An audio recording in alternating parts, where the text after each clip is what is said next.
High school hoops are in full swing, and both the girls and boys hit the hardwood earlier tonight. Let's head to Sid Grande Gym, where the North Phoenix Prep Gladiators paid the undefeated Antelope Rams a visit, hoping to remain that way. We'll pick this one up in the second quarter. Ozzie Martin bringing the rock up with some pace dishes to Seth Holliday for the easy lay as the Rams extend their lead over those Gladiators. North Phoenix Prep would be able to find the bottom of the basket as well as Jesse Thompson drills a three to cut the Rams' lead to 14 on the inbound play. Antelope, they would keep their foot on the gas as Chris Perez does a little hezzy and gets the floater to fall as it dribbles around the basket for two. Rams would keep a solid distance from the Gladiators, defeating them 58-46 to remain undefeated. Let's stay put in Welton, where Derek Barton and the Lady Gladiators paid those Lady Rams a visit. Obviously, don't have to go very far for this one. In the fourth quarter, Rams get the ball moving around the perimeter, and Miley Hernandez gets an open look and drains it to extend Antelope's lead. Moments later, the Gladiators inbound and find the tall Alexandra Price, who gets the and one lay to fall as they inch a little closer to the Rams' lead. Further into the game, Isela Marquez would bring up the rock and find Mia Noble in the paint, who uses all of her height to back down the defender and get the easy bucket. This game would get a little interesting late. North Phoenix Prep would make it a three-point game with less than a minute and a half to go, but Antelope would secure the 38-32 victory with some good defense, which marks their first win since January 31st. in 2023.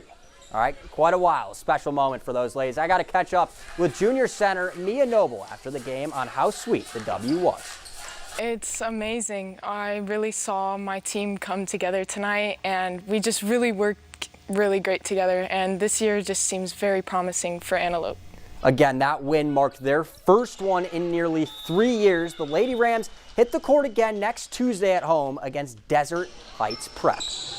The local girls soccer season is finally underway, and the Brawley Wildcats made the trip from Imperial County to Yuma to face off with Yuma High. Let's head out to Curly Culp for the action. Brawley coming into this one with one tie and one loss. Yuma winless. Both teams trying to get their first W. Early on, Cats were on the move as Genessa Herrera takes this one and shoots it straight off the Criminals' goalkeeper. The second one goes through on a shot by freshman Luna Aguilera. Brawley on top early, 6-0. And the Wildcats would continue in that first half after a Criminals handball with a penalty kick. Herrera, who gets the goal herself this time off the rebound, helping Brawley take a 7-0 lead. Cats continue to dominate early. They would continue to put their foot on the gas, or at least try to once again, with a nice pass up the sideline. The Criminals goalkeeper, Daniela Wittick, says not this time, coming out of net to aggressively cut off this play and save a goal opportunity, and she would keep the Cats off the board a couple more times as she's ready for that deflection, keeping this one at 7-0 there. But Brawley, to the end of the first half, gets a beautiful corner kick from Luna Aguilera, which winds up on the foot of Nancy Valdez, who puts this one away. Brawley takes an 8-0 lead into the break. They would add one more in the second half and cruise 9-0, getting their first win of the season. Let's transition to some national news. There's been a major shakeup in the college football coaching scene. Earlier this week, Lane Kiffin agreed to become LSU's head football coach with a deal loaded with bonuses and big-time incentives. Riley Kramer breaks down what it means for Baton Rouge and Louisiana State University.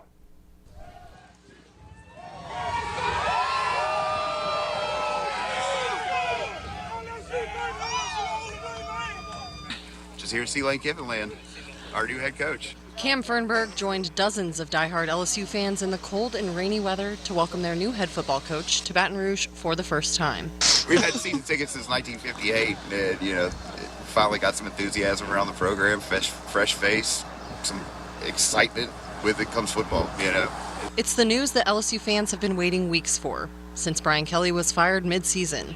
Kiffin walked away from Ole Miss right before the playoffs, which sent Rebels fans over the edge.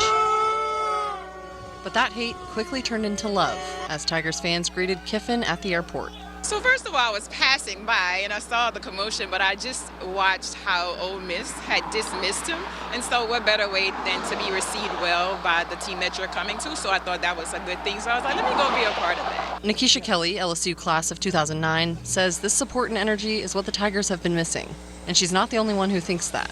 Even though Kiffin only briefly rolled down his window to say hi on his way to campus, it was more than these fans felt like they had gotten over the last few years. A class act. You know, he could have just rolled out of here with everything that's going on in his life. He obviously slowed down and acknowledged the crowd, which is good. That's what you need here. I feel like we never got that with Brian Kelly. Tony Klein says this represents a new era of LSU football and a better attitude around the program, too. That piece is what was missing definitely, but at the same time it shows that he's excited to be here and wants to connect with the fans. So that's something good to look forward to. Though all they got was a quick wave, fans made it clear that they're pumped about Kiffin's arrival, and they have hope in him bringing the Tigers a national championship. We didn't get to see him get off the plane, but it is what it is. We're part of history. That history is already writing itself, with a press conference set for tomorrow. Riley Kramer, WFB 9 News. Quite the shakeup in the college football scene. Ole Miss losing their coach. He's heading to LSU. I know Sam Kirk's Penn State Nittany Lions still looking for a coach, so that'll be interesting how that all shakes up. For now, that's all the time we got for sports.